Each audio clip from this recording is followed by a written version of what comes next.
Alright, so for the Krebs cycle, we're gonna be just reviewing this. Yeah, so let's dive into it, right? So pyruvic oxidation or the link reaction must occur first, right? So aerobic respiration will go forward if oxygen is available in eukaryotic cells. The pyruvic molecules produced at the end of glycolysis are transported into the mitochondria, right, which are sites of cellular respiration, right? And there we're gonna have actual pyruvate itself being transformed into an acetyl group, right? An acetyl group, right? That will be picked up and activated by a carrier compound called coenzyme A, right? And the resulting compound will be called acetyl-CoA. Alright, so it's made from the vitamin B5, right? Pantothenic acid, right? So this is why your B vitamins are important, and when you have a lack of vitamin B5, you're said to be fatigued or feel drowsy. That's because your cells are not producing enough ATP, alright? So we use the vitamin B5 in order to produce acetyl-CoA, and it is acetyl-CoA which will now go through into the next stage of glucose catabolism, right? So the breakdown of pyruvate here. So I have pyruvate in and of itself with its carboxylic acid group, because it's a carboxylic acid, right? In this case, it's a pyruvate because the hydrogen is not there. All right. Then with the use of an NAD, right? Well, it's not the use of NAD rather. Right? We're gonna use acetyl-CoA, right? And what we're gonna do now, right, is actually transfer something, right? So we're gonna have the transference here. We're gonna have the transference of an electron, right, to produce NADH, right, and carbon dioxide, right, and then we're gonna have here this entire molecule here, right. So what we have here is the removal of this group, the carboxylate group, right, with a sulfur bond connecting with our CoA, coenzyme A, and then the acetate group now will just release as a carbon dioxide molecule. That is where our carbon dioxide comes from when we breathe out, releasing all the carbon dioxide from all the link reactions continuing within our cells. That is where the carbon dioxide comes from. Some carbon dioxide actually comes from the Krebs cycle as well, but carbon dioxide evolves here. Okay? Step 1, a carboxyl group is removed from the pyruvate, releasing a molecule of carbon dioxide into the surrounding medium. Right, so we have that entire there, right? So I explained this entire thing here, so I'm not going to read the slide, I just explained it. Alright. Step 2, NAD is reduced to NADH, right? So we have the hydroxyethyl group, right, is then oxidized to an acetyl group, right? And the electrons are picked up by NAD plus, forming NADH. The high energy electrons from NADH will be used later to generate ATP. So that is what we were seeing here. Alright. Step 3 now, we just have the enzyme bound acetyl group is transferred to CoA, right, creating acetyl-CoA, right? And this is the thing now that will actually enter the Krebs cycle, right? So I have this here now. In the presence of oxygen, the acetyl-CoA delivers its acetyl group to a 4-carbon molecule, which is called oxaloacetate, to form citrate and a 6-carbon molecule with 3 carbonyl groups. This pathway will harvest the remainder of the extractable energy, right, from what began as glucose, right? So what we're doing is a series of reactions to release the energy from the molecule and to store it in ATP, right? So the production of ATP, right? So let's look at this, right? The Krebs cycle. Right, so we're going to be looking at the Krebs cycle here. Right, so let's just go through it here. So here we have the acetyl-CoA, right, that is coming there from the link reaction. That's acetyl-CoA that we come from here, right? So if we look at it now, right, prior to the start of the first step, we're going to have that entire pyruvate oxidation, the link reaction occurring, right? And then we're going to have the combining of the 2-carbon acetyl group, right, to the 4-carbon oxaloacetate molecule to form the 6-carbon citrate, right? So step 2, the citrate will lose 1 water molecule and gain another, right, as citrate is converted into its isomer isocitrate, right?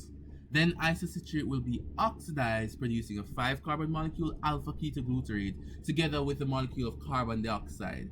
right? And 2 electrons, which will now reduce NAD to NADH. So notice we have the production of NADH, right? When we have the production of alpha ketoglutarate. So from citrate to alpha ketoglutarate, we get carbon dioxide and NADH. Alright, this step is also regulated by the negative feedback from ATP and NADH and the positive effect of ADP. What we're basically talking about is that it produces ATP and NADH, right, as well as it produces ADP. Alright, so we're looking at that there. Well, we lose ADP rather, and we gain ATP and NADH. That's what we're looking at. For step 3 to step 4 now, right, in here now both oxidation and decarboxylation steps occur, which release electrons to reduce the NAD to NADH, right, and release carboxyl groups to form carbon dioxide molecules, right. Alpha ketoglutarate is a product, right, of step 3, and a succinyl group is the product of step 4. So coenzyme A binds the succinyl group to form a succinyl-CoA molecule. So the enzyme then that catalyzes this step 4, right, now regulates, right, is regulated by the feedback inhibition of ATP, succinyl-CoA, and NADH. Now, I don't think you guys need to look at the feedback mechanisms, right? We're just looking at the steps, right? So I don't think you guys need to look at the feedback mechanisms, right? For step 5, right, what we're gonna have now is a production of guanine triphosphate, GTP, right? Or some cases just summarize it to ATP. Some persons don't really want to look at the GTP, right? It's just the same form, right? Really. So GTP is used for energy. GTP can be converted to ATP, right? Some books just say it's produced ATP, right? But really and truly it produces GTP, right? So we're gonna have that there, right? And then after succinate is now provided, right? After succinyl-CoA, succinate will now change into fumarate, right? And when we have the changing of succinate to fumarate, we have 2 hydrogen atoms that are transferred to FAD to produce FADH2, right? And the energy contained, right, in the electrons of these atoms is insufficient to reduce NAD, right, but adequate for the reduction of FAD, and that's why that occurs. So since there's not enough energy at this point within the cycle, right, to produce NADH, we have the production of FADH2, right? So that is what we have there. And step 7, water is added to fumarate during the step 7, right, to form malate, right? And then malate will now oxidize to regenerate oxaloacetate, right? So that's what we have here. So we have the acetyl-CoA, right, now releasing its coenzyme, well, not its coenzyme specifically, but its carbonyl group, right, its carboxyl group rather, right? So its carboxyl group now attaches to the oxaloacetate to produce citrate. Our citrate goes through a aconitase, right, to produce cis-aconitase, or what we call, and then that will now produce isocitrate, right? So I think this line, right, so Cape has done some stuff in the past, right? So I don't think this step here, Cape tends to skip these steps here, right? So the aconitase, what it does to create cis-aconitase and an isocitrate, Cape doesn't tend to introduce or to mention cis-aconitase or isocitrate. So it usually skips from citrate straight to alpha ketoglutarate, right? Then we're gonna have isocitrate dehydrogenase, which will change isocitrate to alpha ketoglutarate, right? Here we have the production of NADH, right, and carbon dioxide, right? Then alpha ketoglutarate will go through alpha ketoglutarate dehydrogenase now to produce another NADH and carbon dioxide, and we have the production of what we call succinyl-CoA. Succinyl-CoA would actually go through succinyl-CoA synthase, right, to produce GTP, which later will become ATP, right, and succinate. At this point, the electrons within the reaction, right, have been de-energized, right? Therefore, the electrons won't have enough energy to perform the reaction to produce NADH, but it is sufficient enough to actually be stored in FAD to produce FADH2.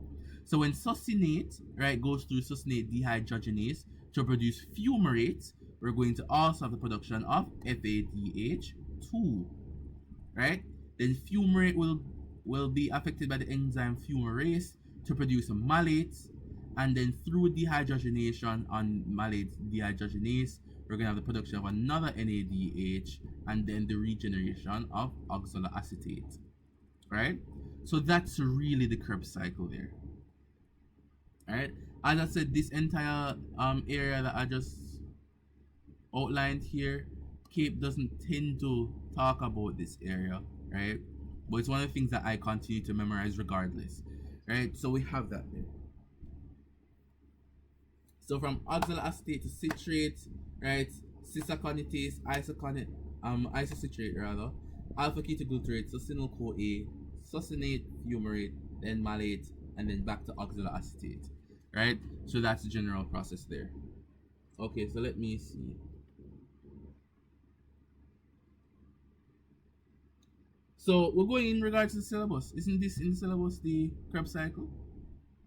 Is that not on some past papers where they ask for different, for what is produced in step whatever on their diagrams? They have that in the syllabus, right? Boy, sir, everything you teach really cool, but I learned none of that. Oh, okay. Nothing. Right. So is it the names? Okay, so is the name of the enzymes that you guys don't get? Yes, sir, the names of the enzymes and the previous diagram from, what's it, glycolysis? The steps in glycolysis, the syllabus doesn't require us to know the names of the enzymes. Okay, so Yes. So the all the enzymes, sir, and just you just telling us like that the isomers like fructose one six phosphate. So you just learn fructose this phosphate. oh, you just have four Just carbon. that. Oh, you just have four We don't carbon go in compounds. depth with it any at all. So like our brain kind of just discombobulated with that. Okay, that's interesting. Okay, so I had to learn it for my Unit 2 class. So, okay, alright. Right, so we'll learn to regardless for Unit 2 now. I learned to regardless for Unit 2. Right, but probably the enzymes were not mentioned on the past paper, so probably that's fine, right? But the carbon compounds are important, right? So I think this diagram is a little bit better. So I've explained here, right, without the enzymes, it should be a little bit better. And why I put this diagram is because this diagram in this PowerPoint is usually what Cape tends to use, right? And cut out the aconitase stuff, right? So it usually has this. So we have the acetyl-CoA, which is 2 carbon. It will produce a 6 carbon compound, which is citrate, which will actually isomerize into isocitrate, which is actually a 6 carbon compound. Right? Then we'll go to alpha ketoglutarate, which is 5 carbon. Then to succinyl CoA, which is a 4 carbon compound, right? And that will produce GTP, right? Then we have succinate, right, which is also 4 carbon, fumarate and malate. All of those are all 4 carbon. And we also have oxaloacetate, which is 4 carbon as well. So I'm not sure about that. I found that entire thing about the number of carbons in the compound very... didn't find it much helpful, because if I say a 4 carbon compound, what is it? Is it oxaloacetate, malate, fumarate, succinyl CoA, or succinate? I don't know, right? But it depends on the situation and the context in which they're used, so probably you can figure it out that way, right? But generally, it's oxaloacetate to citrate, isocitrate, alpha ketoglutarate, succinyl CoA, succinate, fumarate, malate, then back to oxaloacetate. And that's generally the reaction, right? So we also learned here from isocitrate to alpha ketoglutarate, we have the production of NADH and carbon dioxide, right? From alpha ketoglutarate to succinyl CoA, we have the production of the same thing, NADH and carbon dioxide. From succinyl CoA to succinate, right, we have GTP being produced, right? From succinate to fumarate, we have the production of FADH2, right? FADH2, right? And then from malate to oxaloacetate, we have the production of NADH as well. So notice the amount of NADH that is being produced in this case, right? And that we have some amount of ATP being produced as well. Well, that would be in the form of GTP. Alright? So we're looking at all those things. So what is the use of the NADH and the FADH2? Could somebody tell me that? What are the uses of those? So the FADH2 that we see being produced here and all the NADHs that are being produced, what are the uses of those? What do we use them for?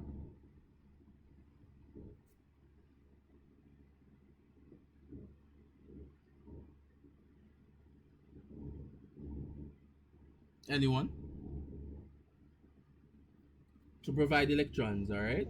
As to Okay, somebody was saying something. Finish your statement. As the electron, okay, so they provide electrons, the electron transport chain, right? Provide from where? Where exactly? Right? So they are electron transporters, right? So they transport electrons from the Krebs cycle, right? And we also have some NADHs from the glycolysis as well, and some ATP from glycolysis, right? So those are generally used, right, up in Krebs cycle, and then the excess NADH and FADHs now are used for the electron transport chain. So let's get into the electron transport chain. We're gonna have complex 1, 2, 3, and 4, right? Since we didn't do the names of the complexes, I won't go through the names of the complexes because I have a sudden urge to just name the complexes instead of saying 1, 2, 3, and 4. But let's just call them 1, 2, 3, and 4, right? So the general processes now. At complex 1, right? Right? So at complex 1, what we're going to have, okay, let's not go through the complexities of this. Let me explain it from the diagram. I think that's a little bit easier, right? Because I went through everything as detailed as possible for unit 2, right? So went through with the names of the enzymes and looking at flavin, mononucleotide, and all those things, the cytochrome oxyreductase. But let's go through just this. Let's look at this, all right?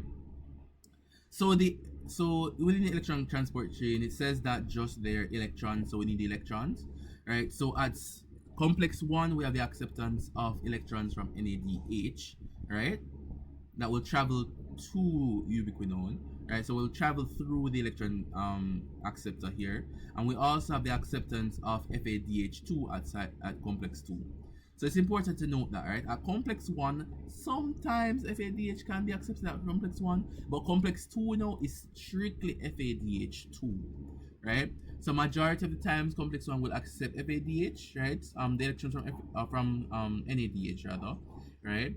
And complex 2 will strictly accept electrons from FADH2, right? They will be transferred to a primary electron acceptor and then pass through a cytochrome complex, right?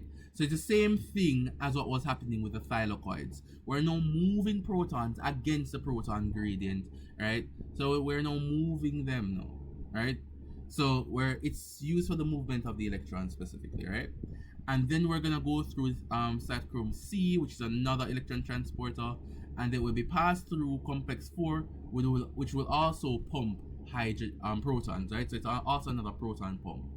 So complex 3 and complex 4 are proton pumps, right?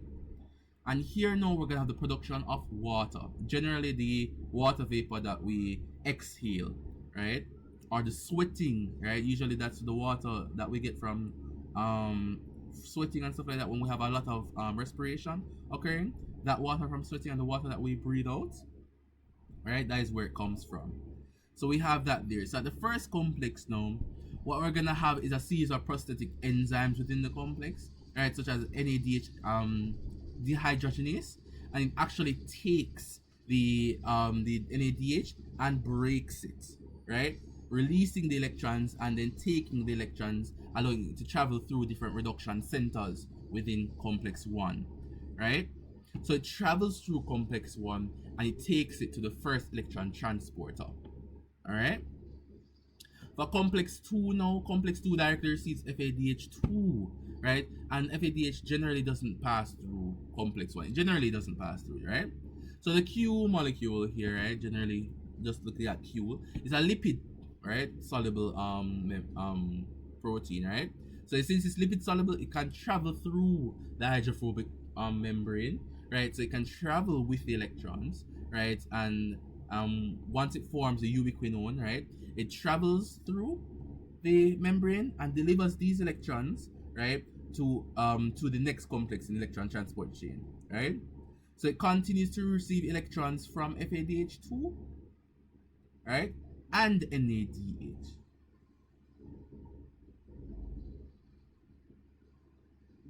Okay, so we have that there, right, for complex 2, right? So it should be fine. So we'll look at the enzymes that generally break them open, right, to take the electrons that actually travel through the entire chain, right? Since the FADH2 enzyme, electrons, right, the FADH2 electrons rather, bypass, right, the first complex, right, they are not generally energized enough, right, to pass through the proton pump, right, in the first complex, right? So what's basically happening here? What are we saying here, right? All of the pumps are complexes, right? Or all of the complexes are pumps. Let's say that. So complex 1 is a pump, complex 3 is a pump rather, and complex 4 is a pump, right? Since the electrons from FADH surpasses or bypasses, right, the complex 1, the energy from complex 2, the electrons from complex 2, will not actually activate complex 1. So it goes past complex 1, right? They won't travel through complex 1, they will continue moving to complex 3 and complex 4. That is what I'm saying, right? So FADH does not drop off its electrons at complex 1, only at complex 2, right? For complex 3 now, right, we have a general complex cytochrome oxyreductase, right? Oxidoreductase rather. Right, so we have this entire complex here, right, and we're gonna have the movement of electrons, right, through the different reduction centers within the molecule, and it's going to cause the hydrogen pump to continue working as well. So it's generally another pump for protons, right? So notice within the inner membrane of the mitochondrion, majority of the integral proteins are hydrogen pumps, right? So it's going to constantly be pumping protons through the membrane and passing its electrons to cytochrome C. So cytochrome C is the next carrier, and cytochrome C will carry those electrons now to the fourth complex. The fourth complex now contains a heme group, right? And it can contain 3 copper ions as well, right? So we're gonna have that here, right? What it does is it holds a tightly bounded oxygen molecule, right, between the iron and the copper ions within the fourth complex. It holds the oxygen molecule, right, until the oxygen is completely reduced. The role of oxygen in this entire process is not integral to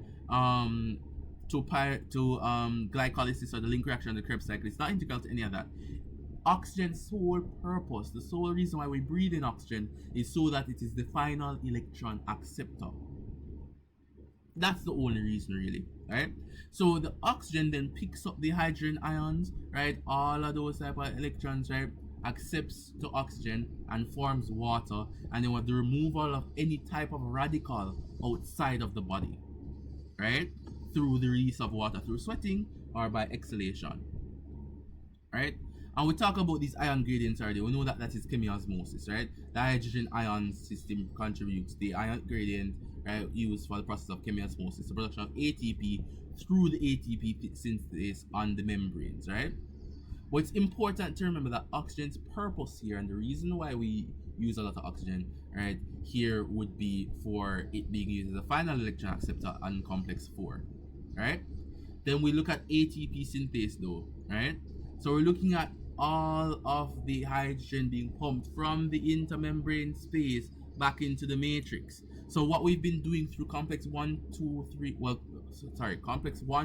and 4 is pumping protons into the intermembrane space. And now all we do now is allow the flow of these charged molecules, right, through some amount of chemical processes. This is chemiosmosis, of course, right, in order to drive the production of ATP. That is the important part of it, right? So that is why it's bioenergetics. We're looking at bioelectrical processes where they're producing a charge flow, a flow of charge, right, in the cells themselves that are used to rotate ATP synthase and drive the production of ATP, right? So that's what we're looking at. So the net amount of ATP produced now, ATP right?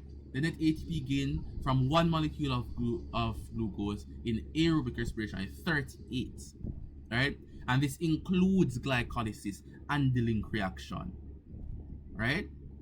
So the tricarboxylic acid cycle, right, and by oxidative phosphorylation in the electron transport chain, right, or electron transport system, from oxidizing NADH, FADH2, which produces 3 ATP and 2 ATP respectively, right? So we're looking at those things. So 38 ATP generally, along with the link reaction and glycolysis, are produced, right? How many are produced in glycolysis? Could anybody remind me?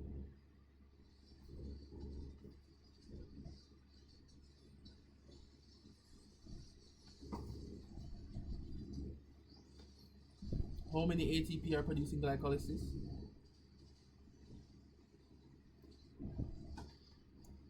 2. Alright. So if we look at that now, we're going to look at 36 ATP molecules being produced here, right? How much is produced in the link reaction? Let's go back. How much is produced in the link reaction? Is ATP produced in the link reaction? Interesting. Not necessarily, no. Alright? It's not produced from the link reaction, but the NADH produced from the link reaction would actually be used to produce ATP, right? So you could look at that. So overall, generally within the range of 38 ATP is produced throughout this entire response, all right? Now looking at anaerobic respiration. Well, before we look at anaerobic respiration, are there any issues or questions for the aerobic respiration here?